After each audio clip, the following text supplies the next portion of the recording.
Possession crucial from this. How much longer will the referee allow? Dublin lead by a point, and there's the whistle. It's over. It's over. We earned it by winning the last 2 matches on the road, and that's not going to be taken away from us. But what I love in hurling, I love players that will never give in. He hits it. He hits it. It's over the bar. Oh, holy Moses. Hello everyone, welcome along to the RTÉ GAA Podcast. Football coming up a little bit later on with Enda, but we're going to start with hurling with Shane, because we know now our Munster pairings and our Leinster final pairings as well. Cork getting the job done yesterday against Waterford. Just about, Shane, because there's no doubt it was nervy from Cork, but they got what they came for. They're in a Munster final, Tipperary through in third place, and I think maybe in a lot of ways this is what people might have expected, that Cork would eventually pull it out of the bag. Yeah, it was job done from Jacqui.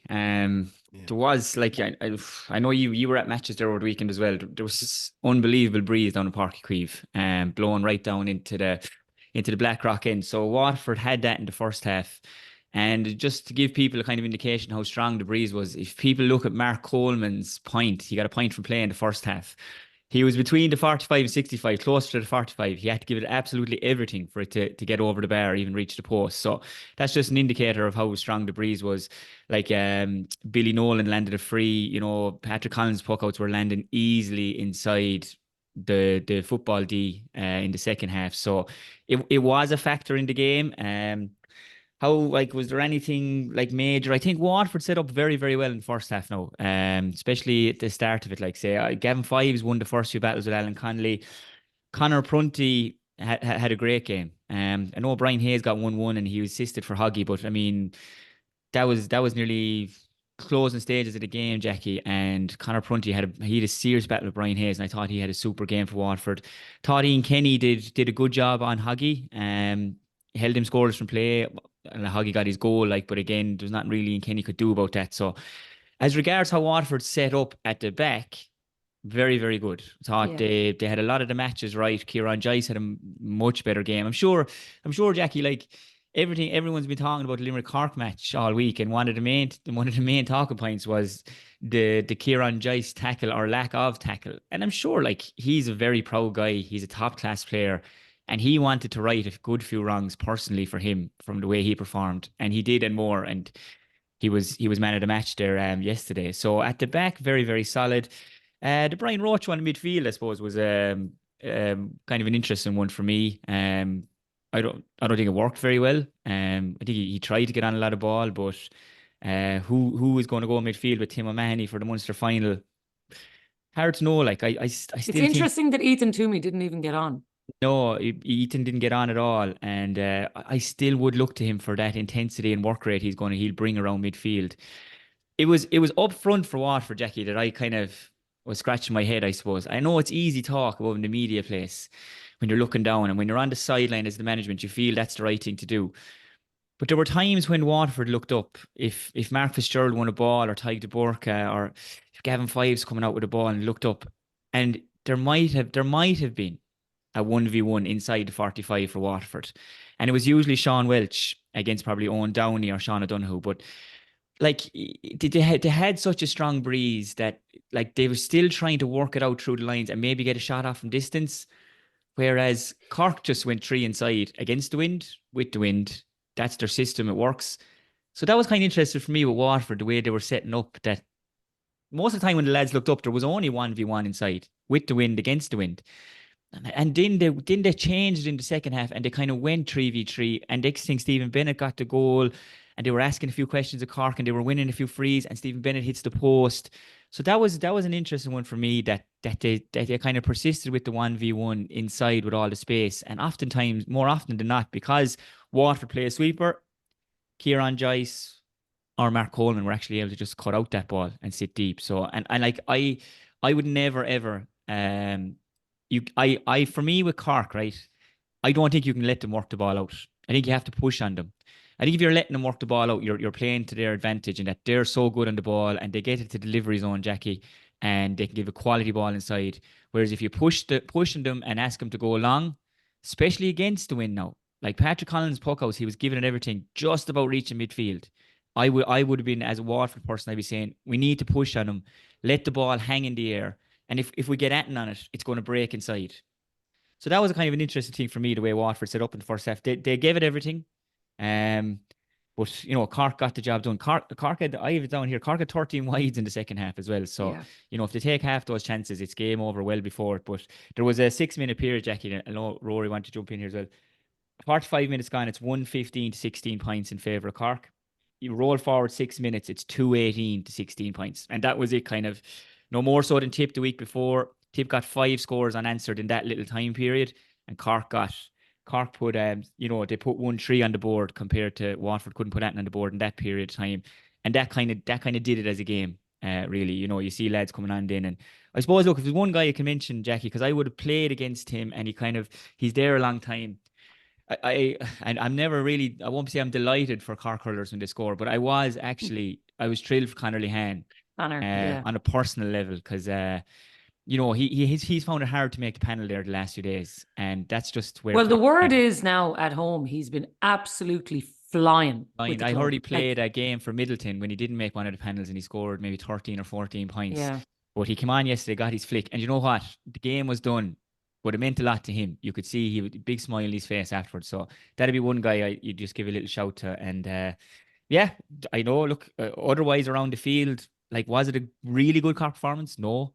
Like, Darragh Fitzgibbon, there was nearly 62 minutes gone for Darragh Fitzgibbon got on the score sheet. And I don't know, maybe him personally, he's just finding it hard to get into the last couple of games. But I would expect him to have a roaring Munster final. Shamie Harnedy had 3 points from play, could have had 6 points from play. Alan Connolly was really good in the first half now when the need was there. He scored 3 points from play. He won a lot of ball. He held a lot of stuff up. But like, if I went through it individually all around the field, as a whole Cork performance, Rory, I'd probably give it a 6 out of 10. Maybe a 7 for some players. But the year is over now for Waterford. The year is over for Clare. The year is over for Wexford. And it's sad in a way that it's only 26th of May that it's over. But look, that's the nature of the beast, lads. We're not going to fix it here on the pod today, like so. 6 out of 10, Rory? Yeah, I think that's about right. And it would, like, I saw some of the reports there being described as patchy or nervous, and I think that's fair. The nature of the defeat the week before, there was always going to be an inherent circumspection around the way they were going to play. You could sense it even within the crowd themselves. They were they're not entirely sure. And I think right throughout the round robin series, Cork really haven't played. Like, they haven't played with the same kind of fluency and the same type of fervour that I suppose were the hallmarks of the two, particularly the Limerick performance last year in Páirc Uí Chaoimh, and obviously then the All-Ireland semi-final last year. They haven't scaled those heights yet. Now, look, you could probably argue, have they been required to do that? Well, they'll certainly be required to get close to that, going back down to the Gaelic grounds in 2 weeks' time, Saturday week. But if there were any caveats that you could probably put in there, you're shorn of, by the end half of maybe your starting defence. I thought Ger Mellerick actually played really well, particularly started the second half, and I don't know whether or not that finger looked like it was bent bad. The wrong way. So I would imagine that's possibly broken, and that would potentially rule him out of a Munster final. You're now obviously missing Rob Downey, who I think is a major linchpin in the middle of that defence. Kieran Joyce obviously did really well there yesterday, but I think Pat would probably prefer Rob back there if he's fit in 2 weeks' time. And Niall O'Leary has been obviously very good. So like, there was a lot of shifting around in terms of personnel. Dermot Healy came on, I thought he showed little flashes. Thought he showed little flashes when he came. Would it be good enough to get a start the next day? Unlikely. If Decky Dalton is fit, I think he will absolutely start, but we don't really know what the story is there. Yeah, 6 out of 10, I think, from Shane is absolutely fair. I think, though, they did what they needed to do. I would have huge respect, and you'd have to give Waterford a huge amount of credit. I think it is sad, really. And I think Peter Quealy's points afterwards about them basically packing up the Hurleys now until next year, I think isn't an unreasonable point to make. If you're trying to promote hurling within the county of Waterford, this is how many years now where they're finished hurling, their senior inter-county hurling team, because they don't really have a football team. Well, they do, but not to the same level. So you're trying to promote hurling. So they haven't got out of the Munster round robin since it started. So they've been finished hurling now. Their marquee, their flagship team has been finished around this time every year for 5-6 years. That is damaging. That is damaging for the brand. It is damaging for the profile. What you do, Shane mentioned, you can't solve it. I think even shifting the whole thing forward by a couple of weeks, so at least you're playing a little bit deeper into the summer months might help in some Rory, way, if shape, or form. if I could jump in Sorry, there, right? sorry, Shane. Sorry, no, you're grand. I'm just thinking, right? Like realistically, now it's the end of May, right? The standard of hurling in America has just gone up about 300% in the last Yeah. 24 hours, right? Yeah. And for people that might understand that, nowadays in America, you nearly have to be over there for like kind of the full championship of it. You know, in a lot of the places, there used to be a time with the New York Championship, right, that you could go over as a weekender, so you could go over as a Thursday. Yeah. And you'd come back maybe a few days later, and you could do that a couple of times, all right. But like nowadays with the way the hurling championships is in America, and I stand to be correct in this, you need to be over there for a prolonged period of time to be eligible to play in it, and you need to get a transfer away from your club as well. So what I'm saying is like that, Unless you get a sanction, Shane. yeah, it's a special sanction. But a sanction is limited to 2 per club. Yeah. So And then you can get a sanction, you can go over, you can play a championship over there, and then you can come back and play a championship with your own club back here. That's right. But they've put a limit on that now. So like that's now not the sort of escape clause that it used to be, and it means that if lads are going over and they don't have a sanction, and if they play a championship over there, they're ineligible to play for their club back here, which is again impacting on it is like the club. And like it's like no doubt about it, those lads had missed phone calls on their phones before they came out of the shower after those matches yesterday. Lads from Wexford, lads from Clare, lads from Waterford, right? So what I'm saying is, like, even if we pushed the thing back a few weeks, right? You're now keeping lads in championship hurling, you know, another 3 or 4 weeks, probably till the middle of the end of June. And look, I'm on for lads going to America and living life to the max, but Same. it is hard going on the clubs. Like, you know, these lads, they need a break, they need a holiday. But many clubs now mightn't see these lads until 2 or 3 days before a championship game, and that's hard going from the club side of it. We're all about the split season and all that, and I am, but I'm coaching the club, and I know I've talked to loads of other coaches as well.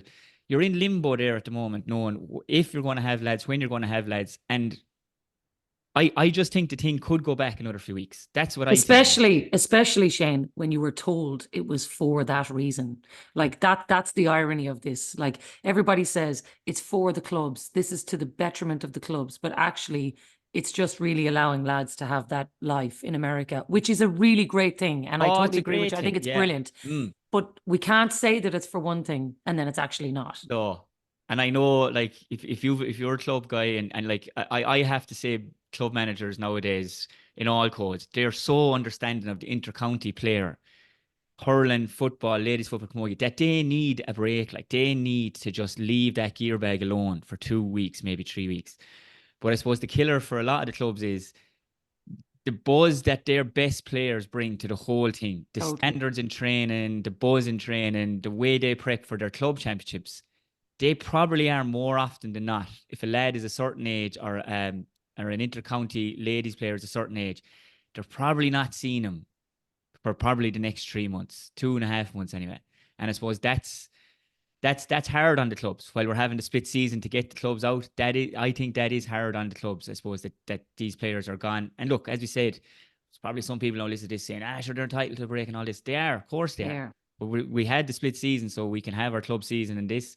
But this is something, I suppose, that needs to be talked about, needs to be addressed, to say the earlier we keep finishing these championships, the more time that these players are going to feel that, you know, they're going to go away for, basically, year on year. Shane, one of the points Peter Queally was making was that Waterford spent most of the beginning of the year in the really bad weather, you know, muck, wind, rain, to try and prep for championship. And we're now I know we had a little bit of a spell of good weather, but we're now about to go into the best months where you should be playing inter-county hurling, and they're done.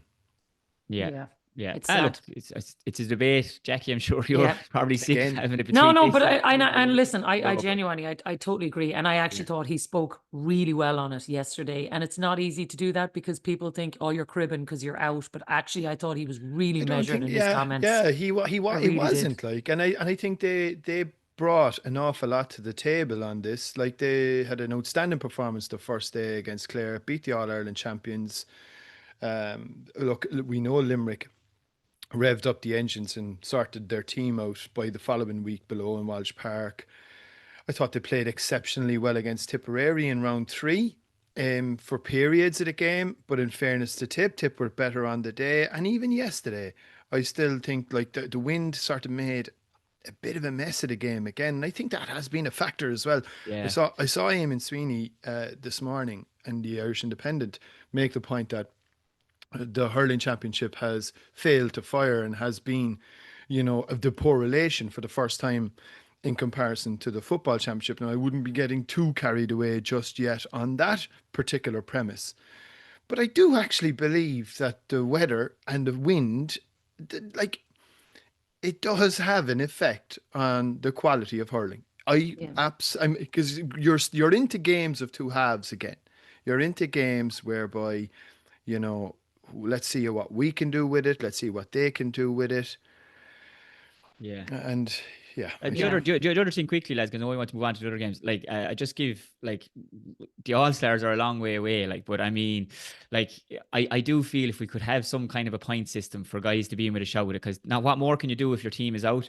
And if there's a couple of guys, Waterford, I thought Jamie Barron had a brilliant campaign, right? But every game, Shane, every single game, he was unmarkable. Well, him and the other guy who I feel couldn't do much more to try and win an All-Stars, Mark Fitzgerald. I just thought he's really announced himself to the wider world. I've said it before, I got to work up close personally with him with college hurling this year, and he ticks all the boxes. And I've said it, I think this guy has potential to be the next Ken McGrath for Waterford. And I think he kind of showed that to everyone else this year, maybe that didn't know much about him.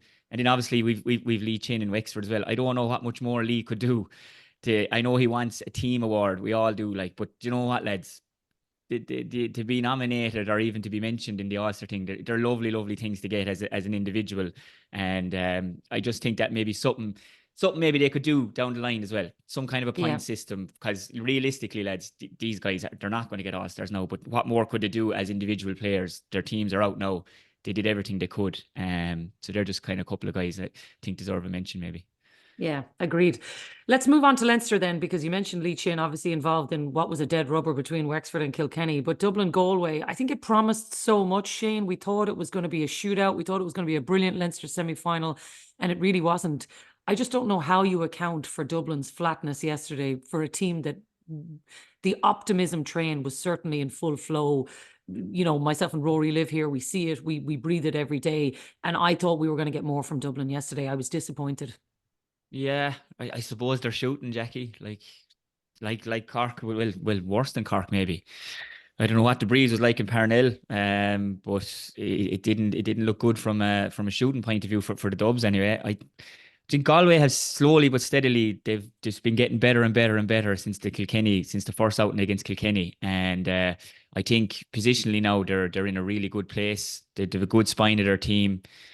Cathal Mannion is just playing the hurling of his life at the moment, albeit I think he got 8 points yesterday, but I don't think he scored from play. I think they were all for frees.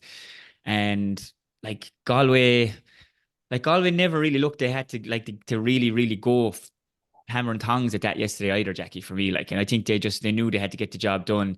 They didn't really have to threaten the goal too much. They tipped away, got to 26, 27 point mark there. Like the Dubs, I don't know. I just thought it was like Cork going up to the Gaelic grounds. We had expected it that they were going to bring this and more. And I don't know, is it hard going on them? Are they asking a lot from the same? While they have a big panel, are they asking a lot from the same maybe 16, 17 guys? I think the Donald Burke thing. I think Donald Burke is just class, and when you don't have him, I do think you're losing 5 or 6 points every game with his vision, his ball striking, with what he takes from the opposition to try and mark him or go after him, or when you're playing Dublin, if Donald Burke's on the opposition, or when you're playing the Fianna and Dublin's on the opposition, the first thing a lot of oppositions do is who's going to man mark Donald Burke. And when you don't have that, I think you lose something from Dublin, and that they don't maybe have the top guy to replace a Donald Burke. Now, I thought there's some brilliant individual performances by Dublin. I think a lot of lads have really stepped up. But I don't know. I don't know, like, did they put too much pressure on themselves? Like, to say that, we have to get to a Leinster final? Did they feel that, like, that it was just going to happen because it was on in Parnell Park?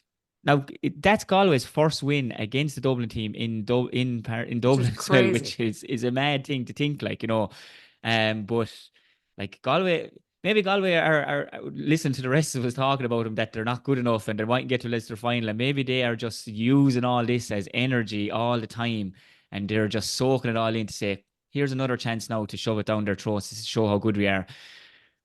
I couldn't put my finger on it, Jacqui, to be honest, because when you're not there, or like, you don't get to see the whole thing, it's hard. But like, from watching what I watched, I just think that it looked like Dublin's looked flat. It maybe looked hard. And you know what? Maybe Offaly are the same. I see with Offaly there, I know that was a game that everyone expected them to win. But like, if you look at the Offaly team, I would say the same 15 or close enough to it have started every single game for Offaly in the round robin. Kilkenny played nearly all their subs, like against Wexford, whereas I just don't know if the Dublin and Offaly's of this world are just there yet in terms of a panel strength where Galway are at, that they have to, what I'm trying to say is they have to probably play those 15 or 16 guys in every single game, whereas the other top teams in Leinster, Galway and Kilkenny, they probably have 23, 24 that they can dip in and out for matches, like if they're playing Antrim, or if they are playing a game they're expected to win. If that makes sense, what I'm trying to say there? Like, are they going after is it the same pool of players, small pool, that are being asked to go out week on week on week in Leinster to try and get the job done for Dublin? And maybe that's where the flatness come from. That'd be just my take on it. Like, well, I mean, and in both of those circumstances, Rory, you are seeing like they're backboned by a lot of the 20s that are coming through. Again, there was more of them made their debuts yesterday as well. And you are seeing the success for both of those teams that's coming through at the underage level.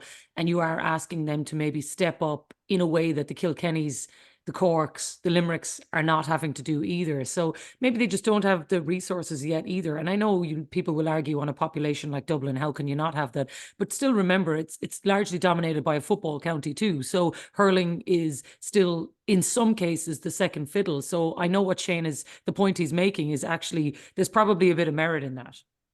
Yeah, but I think at the same time, people sometimes lose sight of the fact that the progress that Dublin have made in hurling has been remarkable. You've had 2 All-Ireland club champions within Dublin over the last 8-9 years. They're the current All-Ireland club champions are residing within Dublin. I mean, this is unheard of stuff.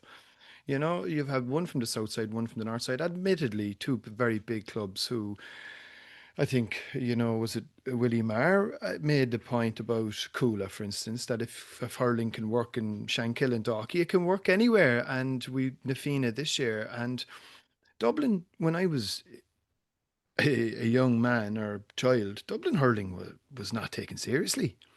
Like they're at the top table consistently now. They're making knockout stages. They've been to All Ireland semi-finals. They've won Leinster championships. They've won national leagues in living memory in very, very recent times.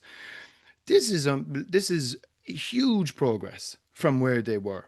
Now, the next step is the hardest bit, and they're trying their best to get there. And obviously, in a dual county like Dublin, you're going to lose a few lads when they'd have to make the hard decisions, because obviously the glamour team will pull, particularly the dual players who are, have that ability to play both at the highest level. So I think, I wouldn't be getting too worried from a Dublin perspective. I suppose yesterday the disappointment for me was, and we mentioned about letting the ball in early and letting it in quick. Like, you have Hedgehoe at the edge of the square. Did they use him as often as they could have? Did they feed him as much? I thought when the ball went in, it stuck a couple of times. He is capable of causing havoc when the ball came in. Did he have enough lads maybe to, in the same way that Hayes delivers from a Cork perspective, does he have enough lads feeding off him?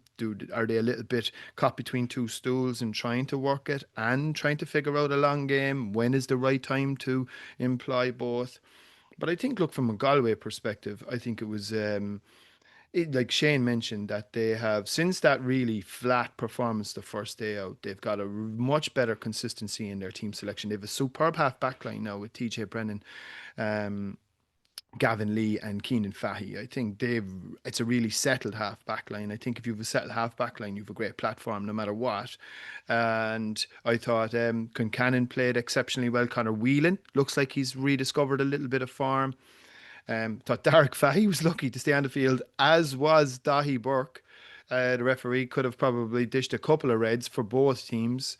But look, it was a very, very professional display by Galway. And even though they'll be going in as underdogs into that Leinster final, I think Micheál Donoghue will enjoy that. And look, if they can keep building from here, I think they'll have a big say in this championship. And they're definitely bringing through a whole new crop. And yeah, look, there's still plenty of hurling left. Yeah, yep, they're definitely moving in the right direction.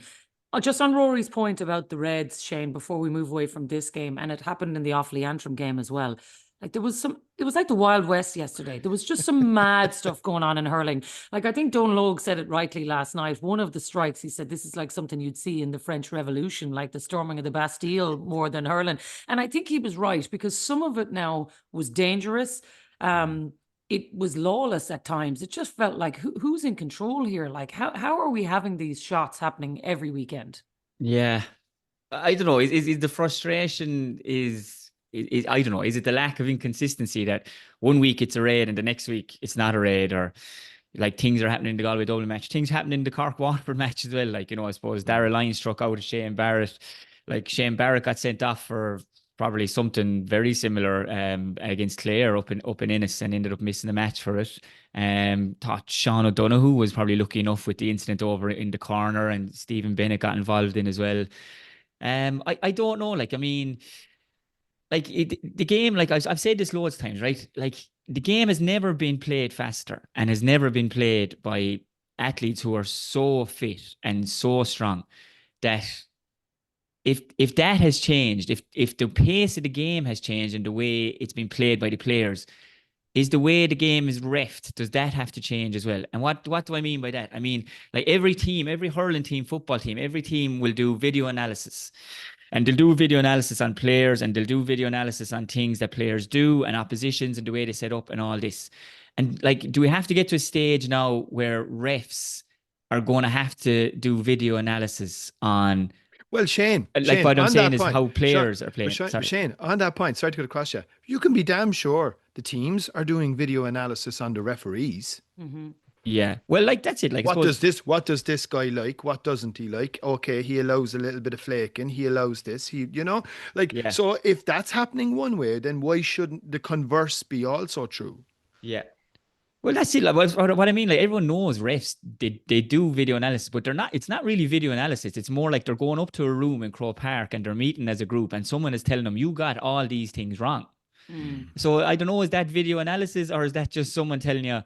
This is what you got wrong. Like, and they're like, maybe, well, I got a few things right as well. Like, you know what I mean? So, like, I mean, when you do stuff with teams, like you have positives and you have work-ons. Like, so I'm just saying, like, does the thing need to be ref differently? And what I'm saying is, like, do we need to give more to refs, right?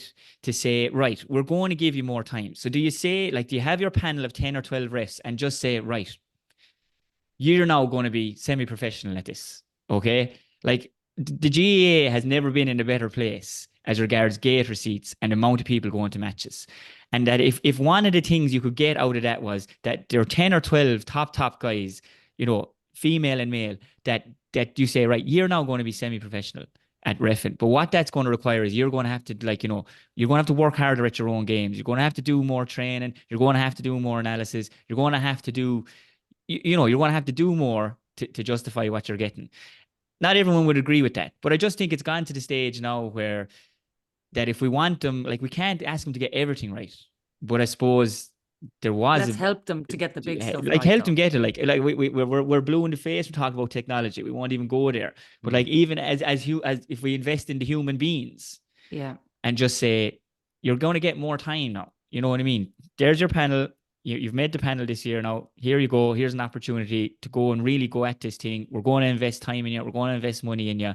And, we at the end of the day, we want to see the results as a consequence of this. So I don't know, will that ever happen? But I just think if the players are playing it faster and that has changed, maybe the way things are ref has to be changed too. Like, can we keep asking it to be refed by as it was back 100 years ago, where you had the bishop in beside the ref throwing in the ball? Yes. It's like the only thing has changed is that the bishop isn't in the middle of the field now anymore. Still the one fella throwing in the ball, or the one female throwing in the ball. Like, so maybe that needs to be looked at, lads. I don't know. Maybe we could bring the bishop back with another set of eyes. It might help. Come here. Let's finish off then on two big victories, I guess, over the weekend that, are kind of changing the face of what hurling looks like. Because one is for Offaly, which means that they preserve their Leinster status, which I do think for hurling, Shane, is probably seen as a big positive given the development that's been going on there. And then the other is for Kildare, I guess, to see that they've put themselves into a position where they can now fight to win a Joe McDonagh and potentially have a county like that getting to the top table. And I think on both sides of those, they're actually two really, really big good news hurling stories. Yeah, massive. And even Kildare being up now in the league as well next year, Down being up in the league there next year. That's the best hurling promotion you could get for both those counties. To what they're doing with their clubs up there as well, being very, very competitive at top level in the club scene. Like, from a Kildare point of view, like, it's some result for them. Like, I mean, go back to the start of the year, their first game out, and that loss against Kerry, I think, wasn't it? Like, and I'm sure Brian Down is scratching his head going, what's after happening here? Like, I thought we were so right for this, but they got it right and they won all their matches since, beating Laois along the way as well. And like, what better thing can you have as a young supporter of Kildare now than to go up and watch, your senior hurling team play in an All-Ireland final in Croke Park? Like, you couldn't ask for that. Like, to say that there is a chance that they could be in in Liam McCarthy, that's unbelievable. Like, the progress, talk about progress at Dublin, like for Kildare to say that they could be in the Liam McCarthy next year, and they're footballers in the Tailteann Cup. Like, it's phenomenal. It's phenomenal. And I suppose that's a credit to the culture that's in the clubs up there. Obviously, Brian coming in and bringing, like, he's won All Irelands as players. He's won All Ireland senior titles with the Kilkenny Camogie team. He's a winner as well, and he knows what it takes, and he gets all the 1%ers together to help get them over the line. And he would be the first to say, Jacqui, he's building on the work that has been done for years and years before him. And he's got a really good crop now. And they'll go up and they will be, you'd make them favourites to beat Laois, especially, I suppose, when we see how Laois are. They're probably not hitting the heights either. And, that was a brilliant piece last night, Jacqui, with the lads doing the commentary. Like, I love the local radio. I love the local lads doing the commentary, because they have a license to absolutely lose themselves in it, like, and whereas we have to be a bit more reserved or a bit more, we have to be, we can't be favouring one side or the other. They just go, no, I'm supporting this team and I don't care what anyone thinks. And I'm going to say this. And I just think Laois haven't got to their heights that they could get. So I think, Kildare will be favourites for that. And, like, that's some story for Kildare hurling to be said, that they've a serious chance now being the Liam McCarthy. And then I suppose the other side of that is if they win the Joe McDonagh, they will play Dublin. And for years and years, lads, it's been Kildare-Dublin rivalry football. And now we might even have a Kildare-Dublin rivalry developing into hurling. And that's just a sign, Rory, as you said, of everything good that's going on in hurling in those two counties. For Offaly, Jacqui, I just think Offaly hurling needed that win so bad yesterday. Like, they're a good group, but they probably are relying on a lot of lads who are 19 or 20 at the moment to try and push them on. Physically, they've probably a bit of work to do in terms of S&C, need to get a bit stronger as a group. I think they, as I said, they more or less had the same 15 guys going out every week, because that's just the nature of the beast at the moment. They have a few lads injured, no more so than Adam Screeney. He's a big loss to the thing there as well. So Offaly needed that. If Offaly had gone down, it could have been detrimental to them. It really could. It could have taken them a long time. Even their 20s this year, I think, suffered a bit as a result of the reliance on those players for the seniors. Because, I suppose, just to remind people, 3 years ago as minors, they were in the All-Ireland minor hurling final against Tip. Tip won that one as well, just to remind people. Yeah. And now this year we roll on 3 years, and it's hard, I suppose, to compare and contrast. But Tip are in the All-Ireland 20s final, and Offaly kind of bowed out early in Leinster. But I just think that's a result of maybe what a lot of those lads are being asked to do for the senior hurlers. And that's just, I suppose, that's a testament to how good they are as a group. Like, I'm talking about Donald Shirley, Dan Ravenhill, Adam Screeney is injured, Daniel Burke. these lads are serious. They're going to be, they're going to be generational players for Offaly, but they needed that win. If they'd gone down, it could have been detrimental. And Tramar gone down, there is some big soul searching to go on up there as regards the management team, as regards players. I suppose they had a few injuries, but like if you asked real hurling people in Antrim, they knew this was coming yesterday, and they're very proud of the performance the group gave. But they probably knew, Jacqui, before yesterday that they were going down. Like so, but they gave it their all with 14 men. Stupid red card. I just think there's no argument can be made for that red card. You can't make it. It was stupid what was done. Like, when you look back on it and the reason the red was given, stamping down, no, you can't do it. No matter what the game is, no matter what's on the line, you can't do it. And but they gave it their all with 14 men, and they were right into that up to the end. Super goal by Killian Sampson to get Offaly over the line. But job done for Offaly. Will there be changes there? I don't think there'll be too many changes, Jacqui. I don't think there'll be. They're relatively young group. I'd say they would hope Johnny Kelly would stay on because he gets it and they get him. So I think there won't be too many changes. Year older, bit more S&C. Still in Liam McCarthy. A lot of progress made there as well. So all good for Offaly hurling, I think. Going in the right direction. Shane, we'll have to leave it there, but thanks a million. Glad to chat to you as always, and looking forward to an All-Ireland series, which delightfully will involve Tipperary as well, which will keep you happy and smiling. So thanks a million for being with us, and we'll chat to you soon. He hits it! It's over the bar! Oh, holy Moses! Okay, Enda's with us to chat football now, and no better way to start than with your own county, Tyrone, proving to everybody, do not write us off because we will bounce back and put in a performance for the ages. What a game, what a performance. Yeah, it was brilliant, Jacqui.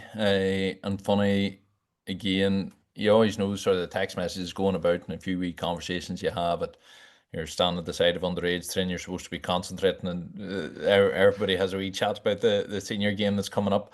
And it was, what are we hoping? Can we hope for a win? And my reply coming into this week was that, look, I think it's absolutely possible, but we just haven't seen the evidence from this Tyrone team that they can go to that sort of level of performance.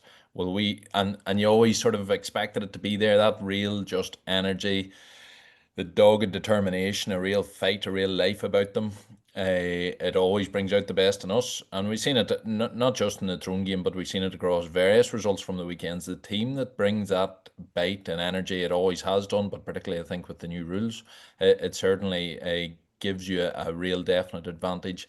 Well, Tyrone brought it against Donegal, and to beat Donegal in Ballybofey is no mean feat for Jimmy McGuinness. To lose in Ballybofey is a first time ever in championship football.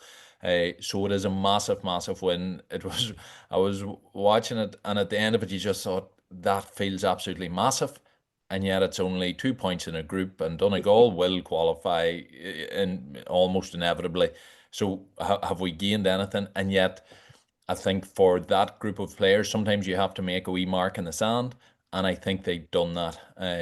And you would just hope, and even just then, I was down at the minor Ulster final yesterday, and again chatting to Tyrone ones, you can see a sense of a buzz. There has definitely been a reticence in Tyrone supporters to really get out and get an energy behind the team. I think, as always, I think as players you have to take responsibility and you have to lead the supporters sometimes. I think the players showed enough about themselves on Saturday, and I think you'll see a real upturn now with the under-20 final on Wednesday. And I think you'll see a real upturn in enthusiasm here about the county, which, if the boys keep playing like that, you never know where it might lead. Yeah, and that's the key thing, Rory. I know Enda's right in dampening expectations and saying it's only 2 points in a group, but actually long term it's the boost that it gives because of all the success at underage. But also when you look at how fatigued Donegal looked at times, the week off by topping that group is actually quite valuable, I would suggest, and Tyrone are in the box seat now for that. They did, and like you mentioned, fatigue. I definitely did think that Donegal, the engine just stalled a wee bit in that last 10 minutes, and Tyrone just seemed to have a little bit more energy. But I'd be very enthused if I was a Tyrone supporter. I think there just seems to be a great harmony. If you look at, like, they won the under-20 All-Ireland last year with an outstanding side. They're back in the final again with another really good team. They have a very Whatever way they're producing their players, they produce a very high quality footballer. You could see that again there yesterday. No, look, it's helped when you have a little sprinkle of stardust too.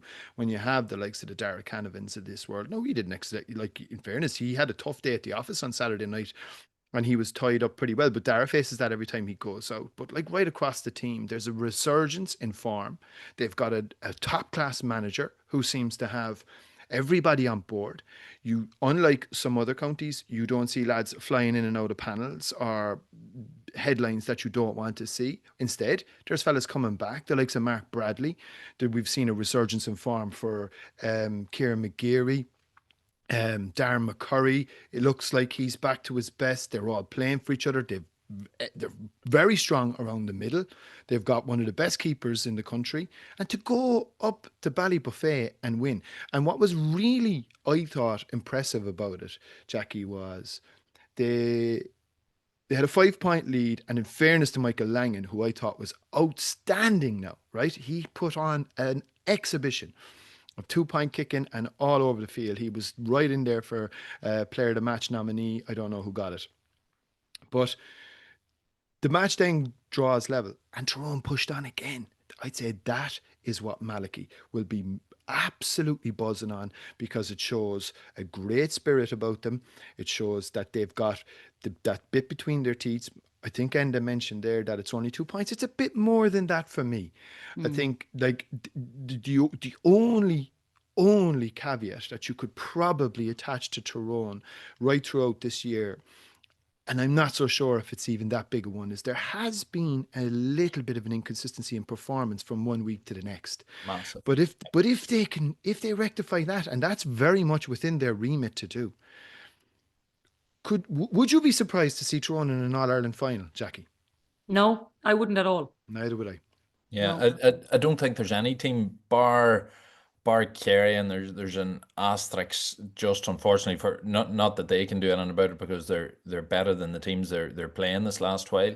But there's an asterisk across all teams now in terms of where they're at. Galway, Donegal, Armagh got beat by Galway, but they are going strong now. There's not much weakness there. But no, I think the Tyrone performance is massive. That inconsistency is huge. Mayo and Tyrone next week in Hilly Park. Who knows what is coming from that game? That's true. Because you That's don't true. know. Well, it's do or die for you're Mayo. expecting a massive bounce, which they traditionally do, and Tyrone have continually sort of failed to back themselves up. As soon as they get a bit of confidence, they go back into this mode where they seem to play, oh right, we're the controlled team, we're the authority team, where they're better as a hungry, chasing team that's bringing the energy. It's a short enough season now. Tyrone can hit momentum and go to luck and keep momentum. That thing of where do you peak, when do you peak, and when do you really go get that momentum? Rory, you mentioned it. When is the gap week most valuable? Is the gap week most valuable for the provincial winners between that and a group stage, or is the gap week really valuable between the group stage and the quarterfinals? It's probably the latter.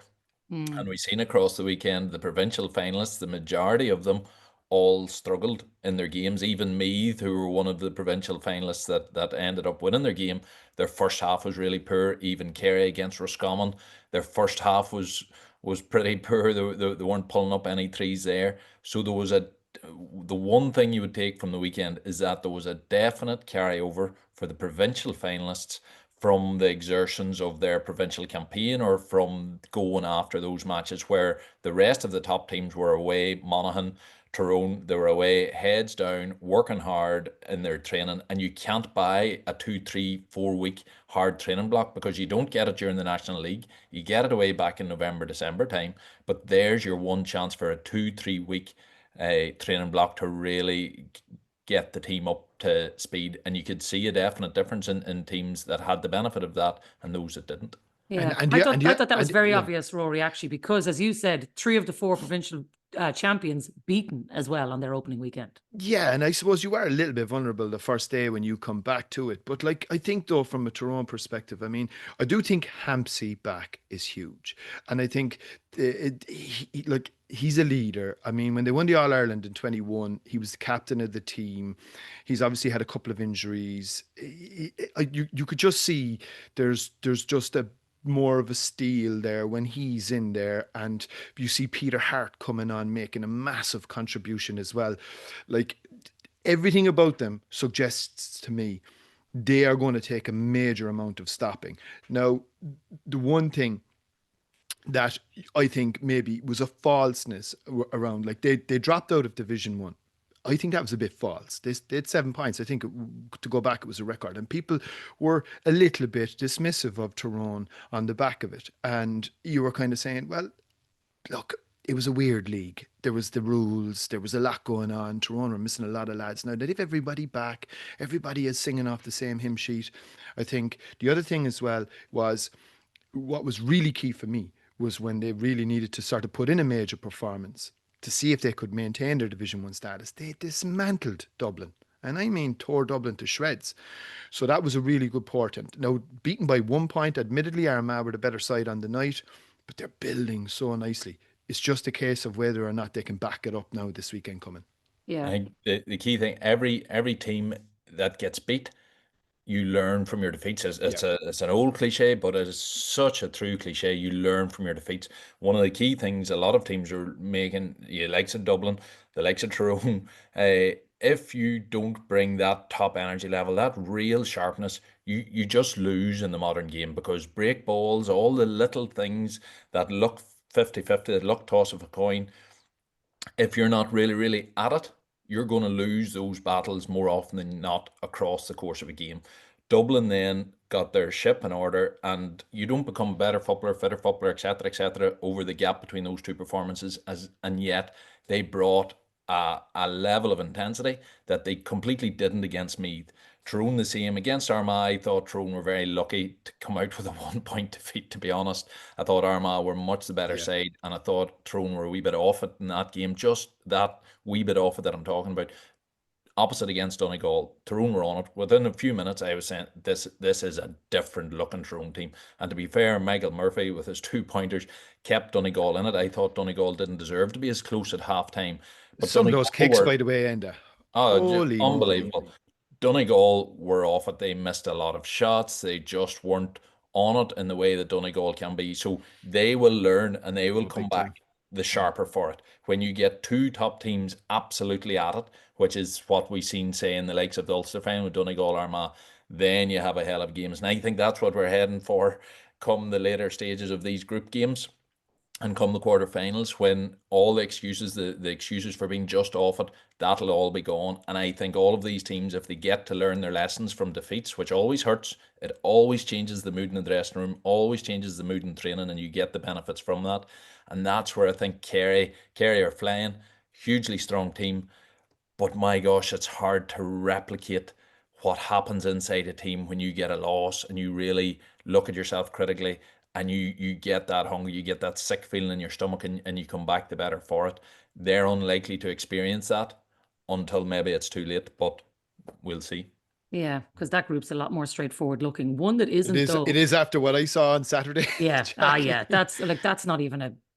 We'll come back to them, because I think the more interesting one is actually what's going on in Group 4, because I do think Derry, when you talk about teams that are learning lessons, I wonder for Derry, the position they find themselves in now, had they gone after that game, there was actually something there for them to take. And I know it wasn't on TV and lots of people didn't see it. And in fairness to Armagh GAA, trying to make it broadly accessible for people, even on an audio stream, I think Derry might feel that, maybe we've blown an opportunity because we could have been in this one.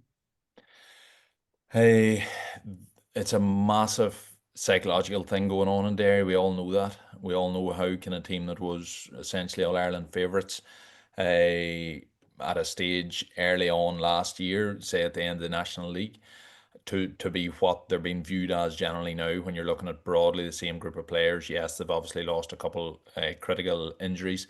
They came out, and where most of the teams that have had a long gap in competition in games had the good training bulk behind them, came out really, really sharp.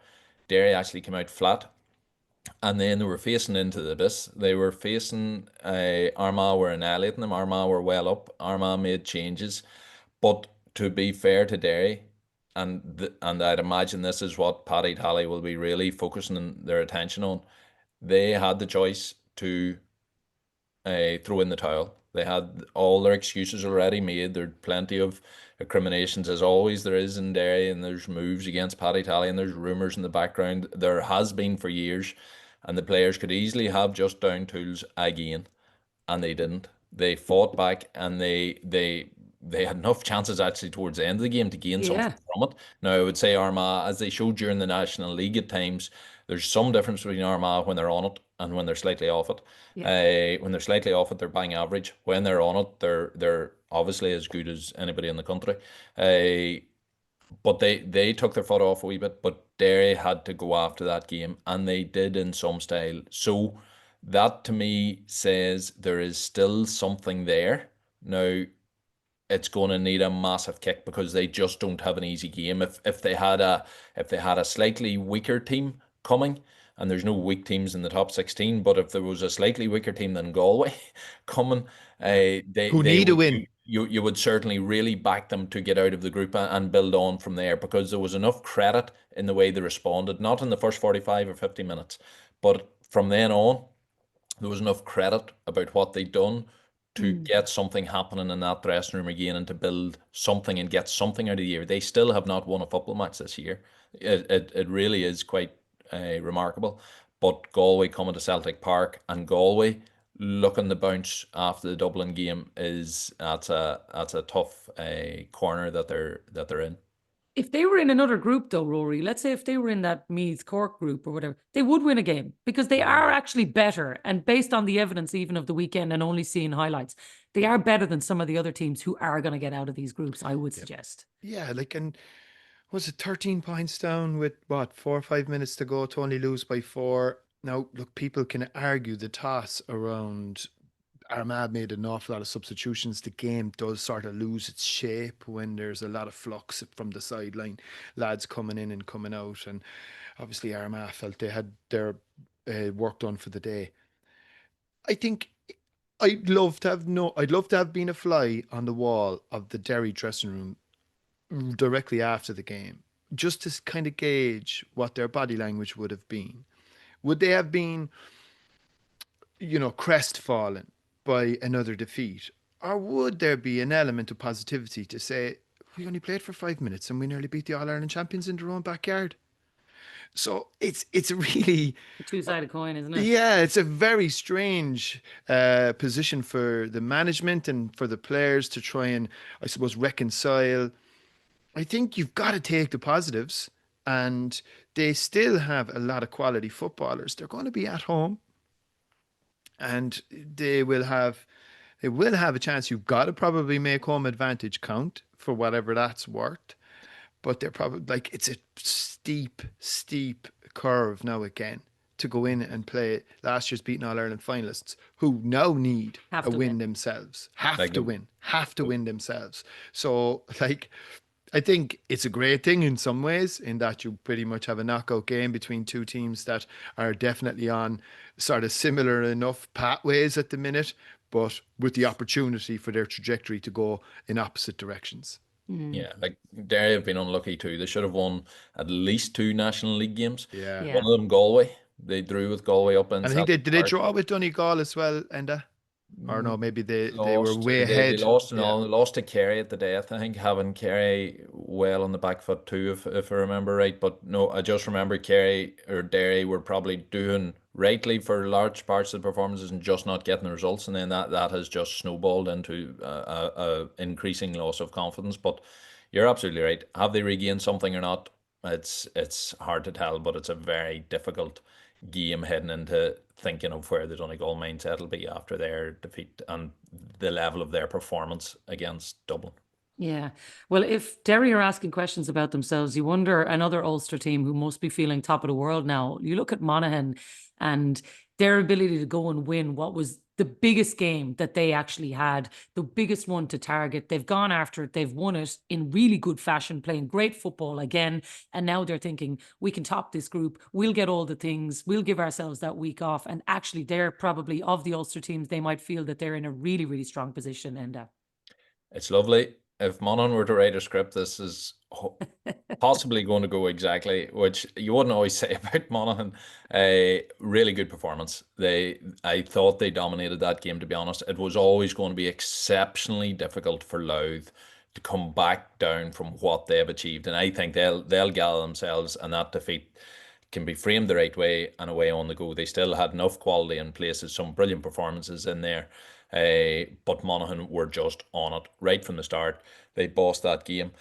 And looking at the fixtures coming up, you would certainly fancy them to win their home game now against Clare, who will be reeling after that down defeat, and to go up to Clonus is a difficult one. And then they play down in their final game, down beat them in the last National League game, which will suit Monaghan too. They can go in and sort of rectify that, and that's at a neutral venue.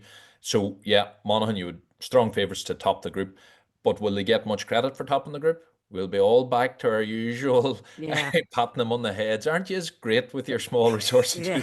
And they'll come in, they'll be sitting in the quarterfinals, and whoever they play in the quarterfinal will probably be a more vaunted team than them, and they'll have got no respect for topping their group and for sitting in their All-Ireland quarterfinal again, and Monaghan will go to war again in the All-Ireland quarterfinal. So, yes, Monaghan are in a good place. They have a really good side that suits the modern game. Brilliant defenders. I thought some of the performance from the weekend was superb.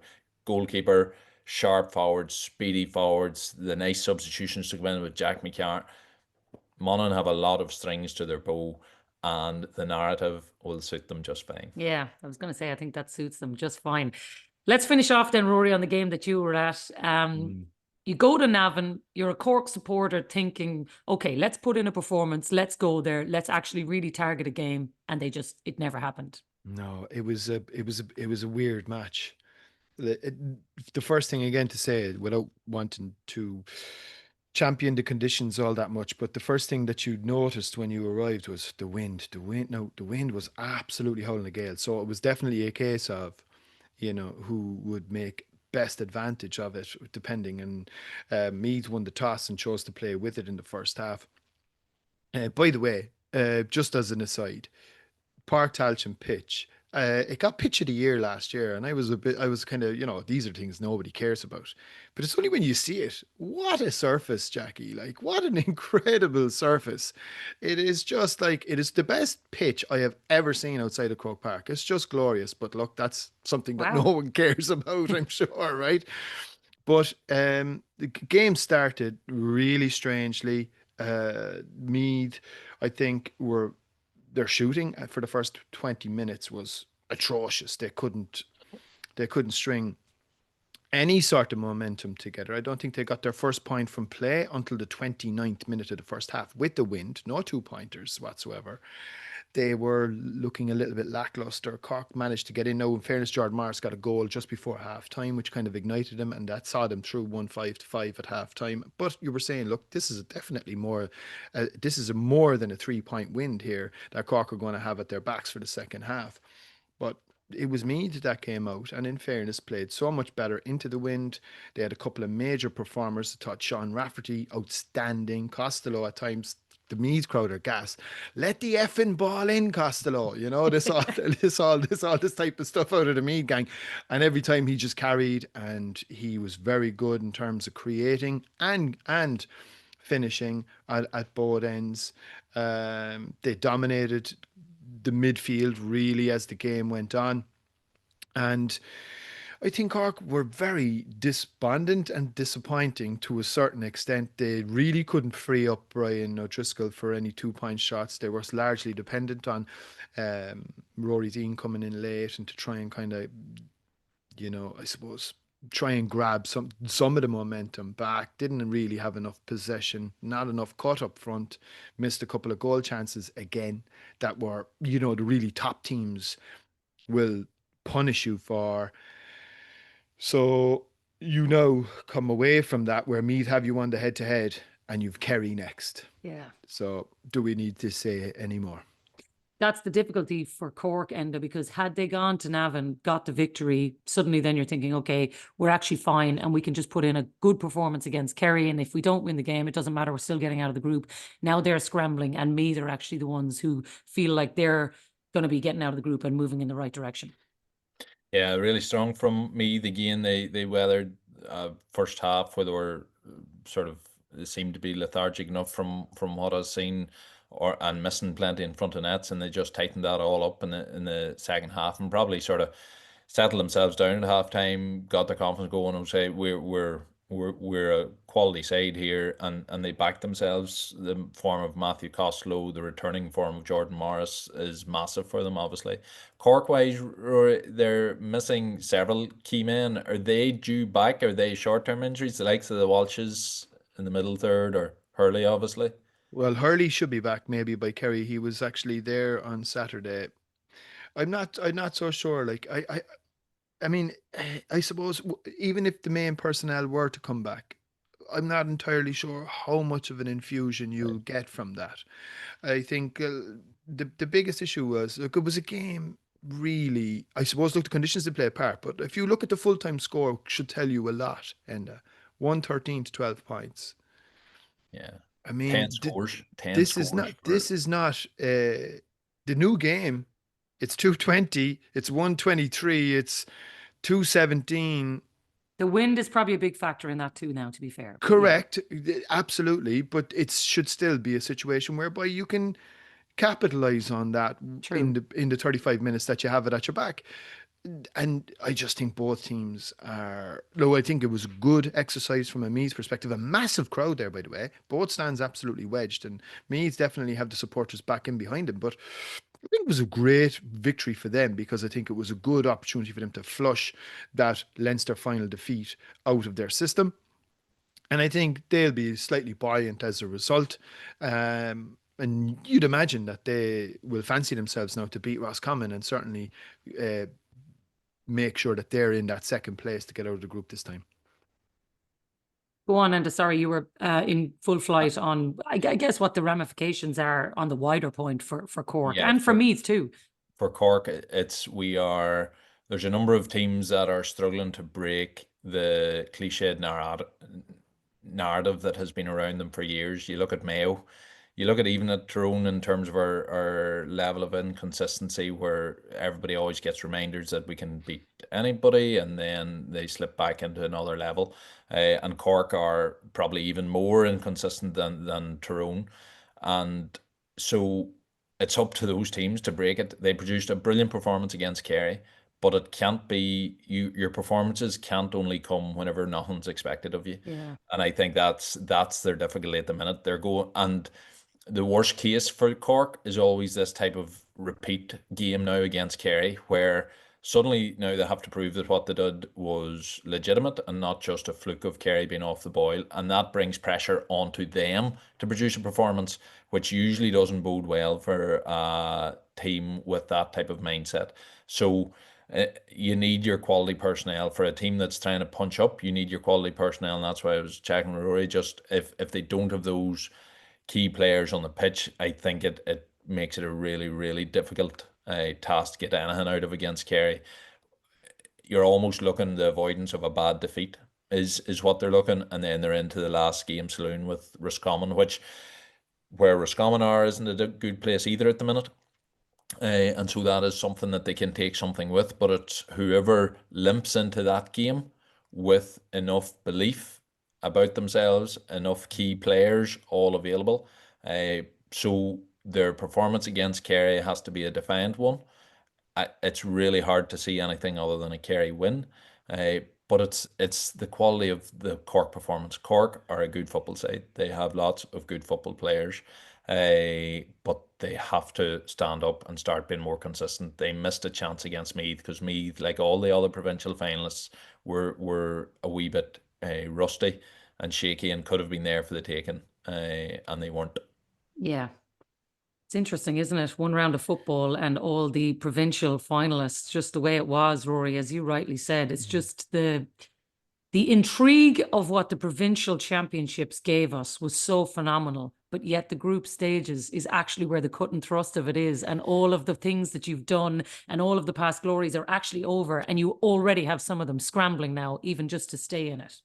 And I do believe that this has been the best football championship in I agree. years, I agree. years and years and years. It has been absolutely stellar so far. Like the provincial championships, we got it in spades. We've had a couple of major results on the first round of the round robin. Likewise in round two. I mean, nobody would have predicted Tyrone to go to Ballybuffet to win. Maybe a bit of a resurgence in Derry. Next weekend is a massive weekend. Is every county out in next weekend? The whole country is going to be playing football next weekend. So we're bound to get loads of different stories there, and we'll probably know a little bit more.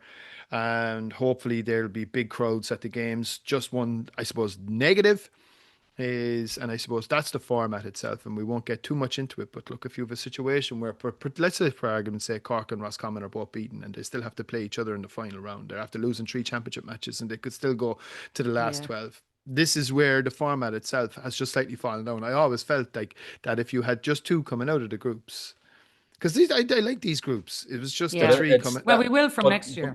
But if we flip that conversation and look at what the hand wringing that's happening on the hurling side, where we've lost too many of the top teams too early in the year. That's true. You can't have jeopardy and be kicking teams out and then be frustrated that teams are kicked out too early. So you'll never get it right. We are classic Fair for point. Damned if you do, damned if you don't. I did say I was on the Sunday game or the league show whenever it came out that they were changing the format of the senior championship, but it was only happening next year. And I sort of said at the time, that pretty much guarantees that this year's group phase is going to be unreal group phase ever. And certainly looking at the permutations in the groups are so even. Like, yes, you've got really strong groups, but you've also got the likes of Monaghan group where all those teams are still going to be eyeing up qualification. It's just typical GA stuff. Whenever we go to change, something starts to look actually really good, and we start to regret making the change. But anyway, I don't think at this stage, again, there's that perfect storm, I think, of positivity.